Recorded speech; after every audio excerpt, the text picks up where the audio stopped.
नमस्कार, आदाब, सत श्री अकाल, गुड मॉर्निंग दोस्तों। जीएस वाले भैया आपका हार्दिक स्वागत एवं अभिनंदन करते हैं। तो दोस्तों हम लोग यहाँ पर जीएस की फुल प्रिपरेशन कराते हैं जो किसी भी एग्जाम के लिए काफ़ी हेल्पफुल होती है। दोस्तों आज हम लोगों का राष्ट्रपति का सेक्शन चल रहा था, अब राष्ट्रपति की थ्योरी कंप्लीट हो चुकी है। अब जैसा कि हम लोग रिवीजन के ही पर्पज से करते हैं, अब एमसीक्यूज की बारी है। उसके बाद वन लाइनर आएगा। आज के सेक्शन में एमसीक्यूज 50 एमसीक्यूज रखे गए हैं। अगला सेक्शन आएगा, फिर उसमें 50 एमसीक्यूज रखे जाएंगे राष्ट्रपति से ही संबंधित, क्योंकि बहुत इंपॉर्टेंट चैप्टर है। क्वेश्चन पूछे ही पूछे जाते हैं, तो बहुत इंपॉर्टेंट हो जाता है इसको अच्छे से याद करना। तो दोस्तों एमसीक्यूज 100 एमसीक्यूज मिनिमम मिलेंगे, फिर 60 से 70 वन लाइनर भी मिलेंगे इस चैप्टर से, ताकि हम लोग एग्जाम के लिए बहुत अच्छे से प्रिपेयर हो सकें। तो दोस्तों अब हम लोग अपने सेशन को शुरू करते हैं। पहला क्वेश्चन है, भारत के प्रथम राष्ट्रपति राजेंद्र प्रसाद किस राज्य से थे? तो दोस्तों बिहार से थे। ये सारे क्वेश्चन पूछे भी गए हैं और कुछ संभावित क्वेश्चंस भी रखे गए हैं, ठीक है। दूसरा है, राष्ट्रपति भवन को डिजाइन किसने किया था? तो एडविन लुटियंस ने किया था, ठीक है। तीसरा है, भारतीय संविधान में समस्त कार्यपालिका की शक्तियां कहां निहित होती है, किसमें निहित होती हैं? तो राष्ट्रपति में निहित होती हैं। हम लोग अनुच्छेद 53 पढ़ चुके थे दोस्तों, ठीक है। भारत का कार्यपालिकाई अध्यक्ष कौन होता है? तो भारत का कार्यपालिकाई अध्यक्ष राष्ट्रपति होता है, ठीक है। संवैधानिक अध्यक्ष राष्ट्रपति होता है और कार्यपालिका का जो वास्तविक प्रमुख होता है वो प्रधानमंत्री होता है। कार्यपालिका का जो नाम मात्र का अध्यक्ष होता है वो राष्ट्रपति होता है। लेकिन इस संबंध में जब भी क्वेश्चन, इसमें कंफ्यूजन होता है इस क्वेश्चन में जब भी पूछा जाएगा कार्यपालिका का अध्यक्ष कौन होता है, तो हमको संवैधानिक अध्यक्ष ही बताना पड़ेगा। वो कौन होते हैं? राष्ट्रपति होते हैं, ठीक है। पांचवा क्वेश्चन है, भारत के राष्ट्रपति अपनी शक्तियों का प्रयोग करते हैं इसके माध्यम से। हम लोग पढ़े अनुच्छेद 53(1) में, स्वयं व अपने अधीनस्थ अधिकारियों के माध्यम से, ठीक है। तो मंत्रियों कहा इसमें? सीधे या अपने अधीनस्थ अधिकारियों के माध्यम से। सीधे नहीं, मतलब यहां पर स्वयं या अपने अधीनस्थ अधिकारियों के माध्यम से, ठीक है। छठा क्वेश्चन है, कौन भारतीय गणतंत्र का प्रमुख है? भारतीय गणतंत्र का प्रमुख होता है भारत का राष्ट्रपति होता है, ठीक है। और भारतीय राज्य का प्रमुख होता है प्रधानमंत्री। ये चीज ध्यान देना है। सातवां है, कथन कारण वाला है, भारत का राष्ट्रपति ब्रिटिश राजा से भिन्न है। सही बात है, क्योंकि भारत के राष्ट्रपति का पद अमेरिका के राष्ट्रपति से मिलता है। ऐसा नहीं है, भारत का जो राष्ट्रपति का पद लिया गया है वो ब्रिटिश सम्राट के पद से लिया गया है, ठीक है। तो पद अमेरिका के राष्ट्रपति से नहीं मिलता है ये, ठीक है। तो इसका क्या आंसर हो जाएगा? ए सही है और बी गलत है दोस्तों। सी ऑप्शन इसका सही हो जाएगा, ठीक। आठवां क्वेश्चन है, राष्ट्रपति 5 वर्ष तक अपने पद पर रहता है। कब से रहता है? तो राष्ट्रपति के जो पदावधि है, राष्ट्रपति का जो कार्यकाल है, ठीक, उसमें दिया गया है अपने निर्वाचन की तारीख से नहीं, संसद अपने पद ग्रहण की तारीख से, ठीक है। जिस दिन वो पद ग्रहण करता है उस दिन से उसका समय काउंट होता है, ठीक है। तो उत्तर इसका सी होगा, ठीक। 9th है, कथन कारण वाला है, संघीय कार्यपालिका का मुखिया भारत का राष्ट्रपति होता है। सही बात है, संघीय कार्यपालिका का, क्योंकि राष्ट्रपति की शक्तियों की कोई सीमा नहीं है, सीमाएं निर्धारित है, मंत्रिपरिषद उन पर नियंत्रण लगाती है, ठीक है। संविधान के अनुसार ही उनकी सीमाएं निर्धारित होती हैं, ठीक है। तो ए सही है और आर गलत हो जाएगा इसका, ठीक। 10वां है, वह राष्ट्र का प्रतिनिधित्व करता है परंतु राष्ट्र का नेतृत्व नहीं करता। अभी पिछले क्वेश्चन में आ चुका है, इस पर लागू होता है तो ये राष्ट्रपति पर लागू होता है, क्योंकि वह राष्ट्र का प्रतिनिधित्व तो करता है और भारतीय गणतंत्र का प्रमुख होता है, लेकिन राष्ट्र का नेतृत्व कौन करता है? प्रधानमंत्री करते हैं, ठीक है। ये हम लोगों को ध्यान देना। और इसमें पूछा जाता है राज्य का अध्यक्ष कौन होता है और राष्ट्र का अध्यक्ष कौन होता है, ठीक है। दो चीजें पूछी जाती हैं। तो राष्ट्र का अध्यक्ष राष्ट्रपति आएगा और राज्य का अध्यक्ष प्रधानमंत्री आएगा, ठीक। ये हो जाएगा। 11वां है, भारत के राष्ट्रपति चुने जाते हैं। तो भारत के राष्ट्रपति कहां से चुने जाएंगे? केवल राज्यसभा के सदस्यों द्वारा? गलत बात है। केवल लोकसभा के सदस्यों के द्वारा? गलत बात है। हम लोग पढ़े हैं राष्ट्रपति का निर्वाचन अनुच्छेद 54 में है और राष्ट्रपति के निर्वाचन की रीति अनुच्छेद 55 में है। ये 54 की बात कर रहा है। तो भारत के राष्ट्रपति कहां कहां से चुने जाएंगे? तो केवल राज्यसभा की, विधानसभा और लोकसभा के सदस्यों द्वारा। ये भी गलत है। राज्यसभा, लोकसभा और राज्य की विधानसभाओं के निर्वाचित सदस्यों के द्वारा। डी ऑप्शन इसका सही हो जाएगा, ठीक है। राष्ट्रपति के निर्वाचन हेतु निर्वाचक गण में सम्मिलित कौन नहीं होते हैं? तो निर्वाचक गण में सम्मिलित कौन नहीं होता? लोकसभा के निर्वाचित सदस्य, ये तो सम्मिलित होते हैं। राज्यसभा के निर्वाचित सदस्य, ये भी सम्मिलित होते हैं। राज्य की विधानसभा के निर्वाचित सदस्य, विधानसभाओं के भी सदस्य शामिल होते हैं।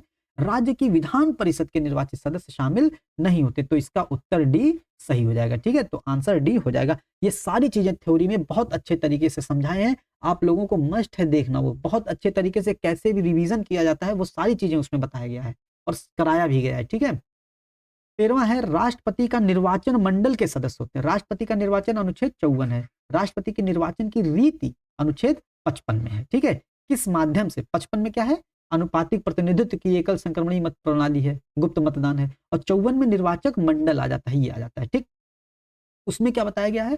संसद के दोनों सदनों के निर्वाचित सदस्य, ये तो सही है। ठीक, राज्य विधान मंडल के दोनों सदनों के निर्वाचित सदस्य, ये गलत हो जाएगा। विधान परिषद के निर्वाचित सदस्य होते हैं, सॉरी, विधानसभा के निर्वाचित सदस्य होते हैं, विधान परिषद के नहीं होते हैं। ठीक है, ये ध्यान देना है तभी। तो दूसरा गलत हो जाएगा, ये कैंसिल हो गया। 1 और 3 तो सही हो गया, मतलब इसको पढ़ने की जरूरत ही नहीं अगर एग्जाम में है, लेकिन यहां पर पढ़ते हैं।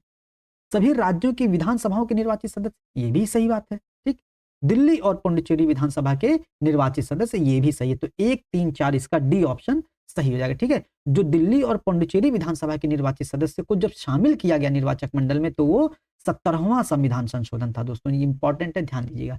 69th संवैधानिक संशोधन के माध्यम से दिल्ली और पुडुचेरी में विधान परिषद का गठन की बात की गई, मंत्री परिषद के गठन की बात की गई थी। ठीक, ये ध्यान देना है। 14वां है भारत के राष्ट्रपति का निर्वाचन किस प्रकार होता है? तो निर्वाचन अप्रत्यक्ष मतदान से होता है और निर्वाचन की रीति किसमें है? अनुच्छेद 55 में है। एकल संक्रमणीय मत पद्धति, अनुपातिक प्रतिनिधित्व प्रणाली की, गुप्त मतदान द्वारा। ठीक है, मतलब अप्रत्यक्ष मत। ठीक है, भारत के चौथे राष्ट्रपति कौन थे? तो चौथे राष्ट्रपति दोस्तों इसमें वीवी गिरी थे। ठीक है, ये हो जाएगा। ठीक, कौन सा कथन सही है? कौन सा कथन सही बताना है, मतलब कथन कारण वाला क्वेश्चन है। संघ की कार्यपालिका की शक्तियां राष्ट्रपति में निहित होती हैं, अनुच्छेद 53 में दिया गया है, क्योंकि कार्यपालिकाई शक्तियां सरकार का व्यवसाय चलाने से संबंधित हैं।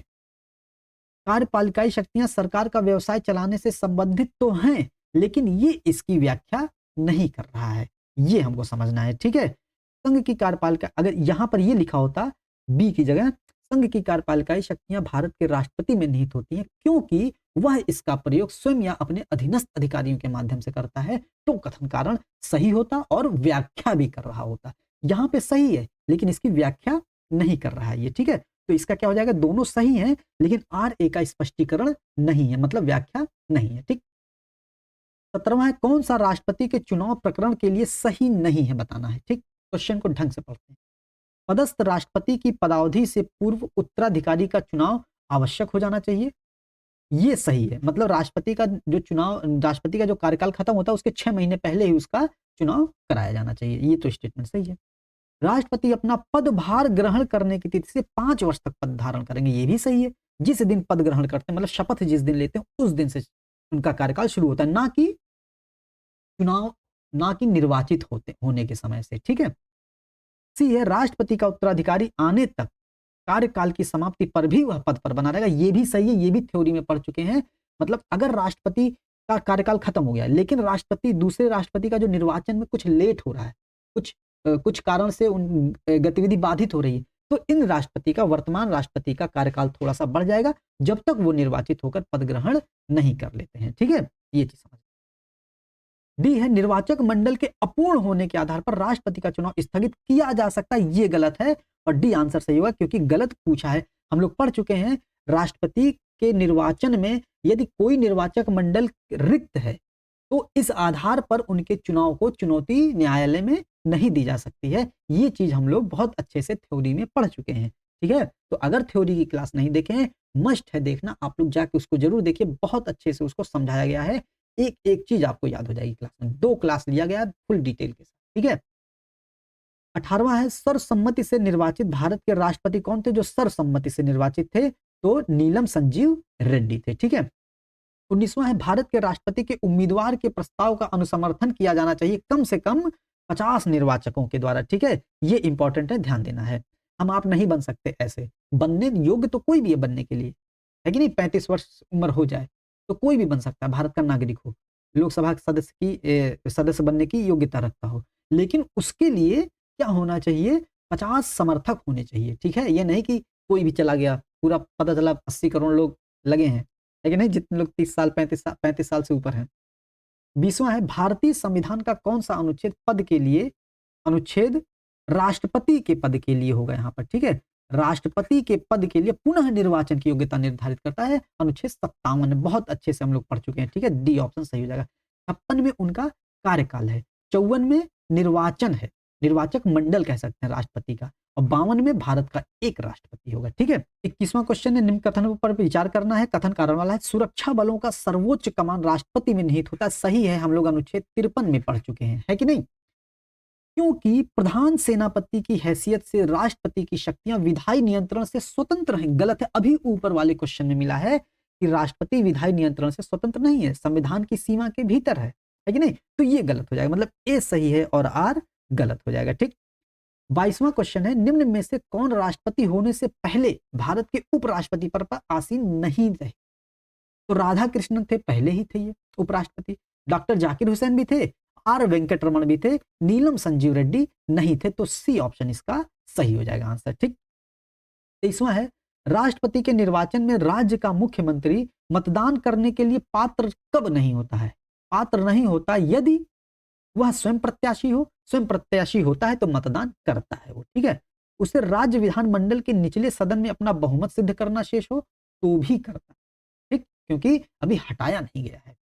वह राज्य विधानमंडल में उच्च सदन का सदस्य, उच्च सदन का मतलब राज्य विधान परिषद, है कि नहीं, तो राज्य विधान परिषद के सदस्य भाग ही नहीं लेते, तो अगर मुख्यमंत्री राज्य विधान परिषद का सदस्य होगा तो वो भाग नहीं लेगा, तो सी ऑप्शन ही इसका आंसर हो जाएगा, ठीक। वह राज्य विधानमंडल के निम्न सदन का सदस्य हो तो विधानसभा के सदस्य तो भाग लेते ही हैं, ठीक है।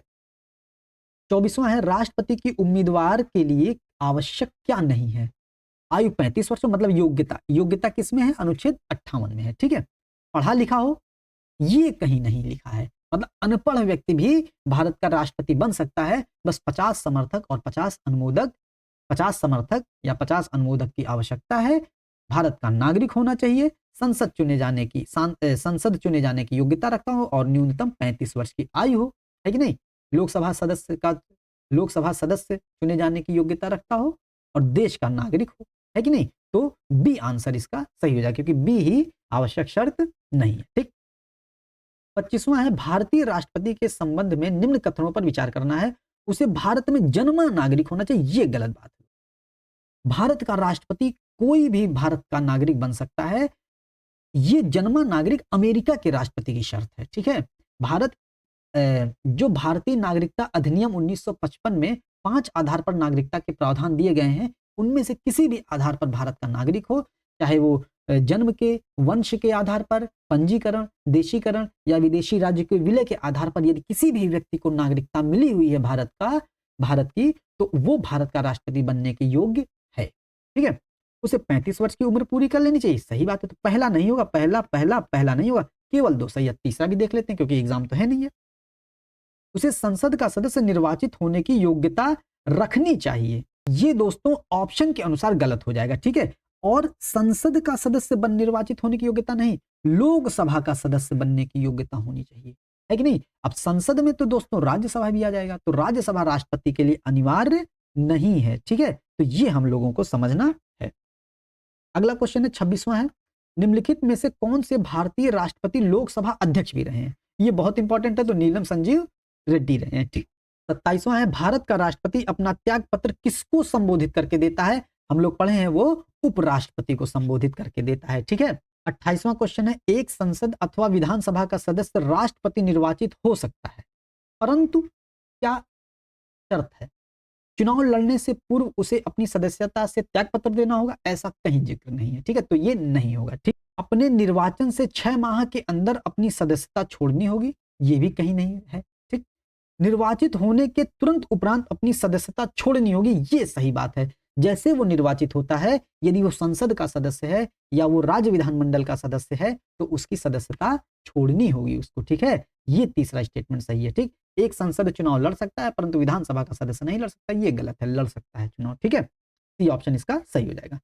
29वां है राष्ट्रपति कितनी बार पुनः निर्वाचन का पात्र होता है, तो राष्ट्रपति कितनी भी बार भारत का निर्वाचन का पात्र होता है, लेकिन अमेरिका में एक बार चुना गया फिर दोबारा चुना जा सकता है बस, और कभी नहीं, ठीक। तीसरा है राष्ट्रपति के चुनाव से संबंधित विवाद कहां जा सकता है? तो राष्ट्रपति से संबंधित विवाद केवल और केवल भारत के सर्वोच्च न्यायालय में जा सकता है। सी आंसर इसका सही हो जाएगा। ठीक। 31वां है भारत के राष्ट्रपति को उसके पद से हटाया जा सकता है। महाभियोग की प्रक्रिया, महाभियोग अनुच्छेद 57 में है और महाभियोग की प्रक्रिया अनुच्छेद 61 में है। ठीक, ये ध्यान देना है। भारत के प्रधानमंत्री द्वारा नहीं, लोकसभा नहीं, मुख्य न्यायाधीश नहीं, संसद के द्वारा हटाया जा सकता है। ठीक है, तो डी ऑप्शन इसका सही हो जाएगा। अनुच्छेद 32 है भारतीय संविधान के किस अनुच्छेद के तहत राष्ट्रपति पर महाभियोग चलाया जाता है? अभी ऊपर बताए महाभियोग चलाया जाता है अनुच्छेद 61 में। पूछेगा महाभियोग की प्रक्रिया का, महाभियोग अगर प्रक्रिया आ गई तो 61 आ जाएगा। महाभियोग चलाया मतलब प्रक्रिया, 61 आ गया। महाभियोग का वर्णन महाभियोग के बारे में अनुच्छेद 56 में भी है, अनुच्छेद 56 और अनुच्छेद 61। ठीक। 33वां है भारत के राष्ट्रपति को कार्य अवधि की समाप्ति से पूर्व भी पद से हटाया जा सकता है, महाभियोग द्वारा हटाया जा सकता है, ये तो पता ही है। 34 है निम्नलिखित भारत के राष्ट्रपतियों में से कौन दार्शनिक राजा तथा दार्शनिक शासक के रूप में जाना जाता है? तो राधा कृष्णन जाने जाते हैं। दोस्तों हम लोग जो आरो यारो का प्रैक्टिस सेट लगा रहे थे उसमें भी राधा कृष्णन के बारे में एक पुस्तक का जिक्र किया गया था, इंडियन फिलॉसफी, है कि नहीं? तो इन्हीं को जो है दर्शन का दार्शनिक राजा और दार्शनिक शासक के रूप में जाना जाता है। तो ऐसे रिवीजन होता है, जैसे देखिए पिछला हम लोग पढ़े थे, हमको याद आया तो हमने बता दिया। और आप टेस्ट सीरीज अगर लगाएंगे, आरो यारो का जो टेस्ट सीरीज हम दिए हैं, जरूरी नहीं, आवश्यक नहीं, अगर आप आरो यारो की तैयारी कर रहे हैं तो भी जरूरी, उसमें क्वेश्चन अच्छे हैं, हर एग्जाम के लिए इंपॉर्टेंट है। तो आप लोग उस प्रैक्टिस सेट है वो, है कि नहीं? प्रैक्टिस सेट किसी भी एग्जाम के लिए जरूरी होता है, तो आप लोग उसको प्रैक्टिस सेट लगा सकते हैं, उसमें फुल डिटेल के साथ, फुल मैपिंग के साथ, कम से कम समय में उसको 140 क्वेश्चन कवर कराएगा। ठीक है, ये ध्यान दीजिएगा। बाकी हिंदी, जिसके लिए हिंदी जरूरी है वो पढ़ सकता है, बाकी हिंदी उसके लिए पढ़ने की आवश्यकता ही नहीं है। ठीक है। 35वां है राष्ट्रपति पर महाभियोग का आरोप संसद के किस सदन में लगाया जा सकता है? तो राष्ट्रपति पर महाभियोग का आरोप संसद के लोकसभा या राज्यसभा किसी में भी लगाया जा सकता है कि नहीं? तो संसद के किसी भी सदन में लगाया जा सकता है। सी ऑप्शन सही हो जाएगा। 36वां है भारत के राष्ट्रपति पर महाभियोग चलाने के लिए कम से कम कितने दिन पूर्व सूचना देनी होती है? तो कम से कम 14 दिन पूर्व सूचना देनी होती है और 1/4 सदस्य का हस्ताक्षर होना चाहिए। इसी को 14 को बीच में लाइन खींच दीजिए, 1/4 हो ही जाएगा, है कि नहीं? ये हो गया। 35वां है निम्नलिखित में से कौन सा भारत के राष्ट्रपति के निर्वाचक गण का तो भाग है परंतु उसके महाभियोग का भाग नहीं है? तो लोकसभा निर्वाचक गण का भाग है, लेकिन मतलब उसका महाभियोग का भाग नहीं है। तो लोकसभा महाभियोग में भाग लेता है, राज्यसभा भी भाग लेता है। राज्य की विधान परिषद और राज्य की विधानसभा, दोस्तों हम लोग इसमें कंफ्यूज हो जाएंगे, तुरंत राज्य की विधान परिषद मार के भाग जाएंगे, लेकिन ये यहां पर ध्यान देना है, दोनों चीज नहीं पूछा है, एक चीज पूछा है कि निर्वाचक गण का भाग हो लेकिन महाभियोग का भाग ना हो। तो राज्य की विधानसभा निर्वाचन में भाग लेती है लेकिन निर्वाचक गण में भाग, महाभियोग में भाग नहीं लेती, लेकिन विधान परिषद ना तो निर्वाचन में भाग लेती है ना ही महाभियोग में भाग लेती है कि नहीं? तो इस क्वेश्चन के अनुसार आंसर डी इसका सही हो जाएगा। ठीक। 38 है राष्ट्रपति के महाभियोग की प्रक्रिया क्या है? पूछ लेता है क्वेश्चन कि प्रक्रिया न्यायिक है, पूर्णतः न्यायिक नहीं है, तो इसकी पूर्णतः अर्ध न्यायिक प्रक्रिया है। ठीक। 39वां है निम्नलिखित राष्ट्रपतियों में से कौन ट्रेड यूनियन आंदोलन से संबंधित रहा? क्वेश्चन पूछा गया है, ये वीवी गिरी रहे हैं, ये क्वेश्चन एग्जाम में पूछा गया है। ठीक। 40वां है पदासीन राष्ट्रपति की पदावधि की समाप्ति से भिन्न किसी कारण से उत्पन्न होने वाले रिक्त की दशा में रिक्त भरने के लिए निर्वाचन आवश्यक हो जाना चाहिए। कब आवश्यक हो जाना चाहिए? रिक्त की तिथि के 6 माह के भीतर होना चाहिए। आज रिक्त हुआ पद तो 6 माह के भीतर उनका नए राष्ट्रपति का चुनाव हो जाना चाहिए। आकस्मिक रिक्ति दोस्तों, चाहे मृत्यु हो चाहे पदत्याग हो, है कि नहीं? ये मृत्यु या पदत्याग होता है, या इन सब कारणों से यदि उनके पद आवश्यक, उनका पद रिक्त हो जाता है तुरंत, तो 6 महीने के भीतर चुनाव कराना आवश्यक हो जाता है। ठीक।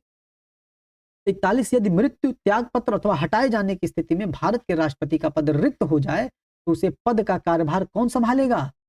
तो उपराष्ट्रपति संभालता है। ठीक, ये हो जाएगा। और अगर उपराष्ट्रपति नहीं है तो भारत का मुख्य न्यायाधीश, सर्वोच्च न्यायालय का मुख्य न्यायाधीश, और वो भी नहीं है तो वरिष्ठतम न्यायाधीश। ठीक है, ये ध्यान दीजिएगा। यदि भारत के राष्ट्रपति का पद रिक्त हो जाए और कोई उपराष्ट्रपति भी ना हो, तब निम्न में से कौन कार्यवाहक राष्ट्रपति के रूप में कार्य करेगा? अभी बताए, भारत सर्वोच्च न्यायालय का मुख्य न्यायाधीश। ठीक है, और सर्वोच्च न्यायालय का मुख्य न्यायाधीश भी नहीं है तो वरिष्ठतम न्यायाधीश। 43 है भारत के किस राष्ट्रपति को मिसाइल मैन की संज्ञा दी जाती है? तो भैया मिसाइल मैन की संज्ञा अब्दुल कलाम को दी जाती है। मिसाइल मैन, इन्होंने हम इनकी मिसाइलों को हम लोग पटना के नाम से जानते हैं, पृथ्वी, अग्नि, त्रिशूल, नाग और अग्नि, ठीक। अग्नि या आकाश, ये एक अग्नि है, एक आकाश है, ठीक है, ये हो जाएगा। 44 है, राष्ट्रपति लोकसभा को कब भंग कर सकता है? राष्ट्रपति लोकसभा का सत्र का आह्वान, सत्र का सत्रावसान और भंग कर सकता है। स्थगन लोकसभा अध्यक्ष करता है, ये ध्यान दीजिएगा, ठीक। तो कब भंग कर सकता है? प्रधान न्यायाधीश की अनुशंसा पर नहीं, लोकसभा की अनुशंसा पर नहीं, राज्यसभा की भी अनुशंसा पर नहीं, केंद्रीय मंत्रिमंडल की अनुशंसा पर वो भंग कर सकता है। तो सी ऑप्शन इसका सही हो जाएगा। 45वां है, लोकसभा और राज्यसभा की संयुक्त बैठक अनुच्छेद 108 के किसके द्वारा आहूत की जाती है? आहूत दोस्तों राष्ट्रपति के द्वारा की जाती है, मतलब आहूत मतलब बुलाई जाती है, लेकिन उसकी अध्यक्षता कौन करते हैं? लोकसभा अध्यक्ष करते हैं उसकी अध्यक्षता, ठीक है, ये ध्यान देना है। इसका आंसर डी राष्ट्रपति हो जाएगा।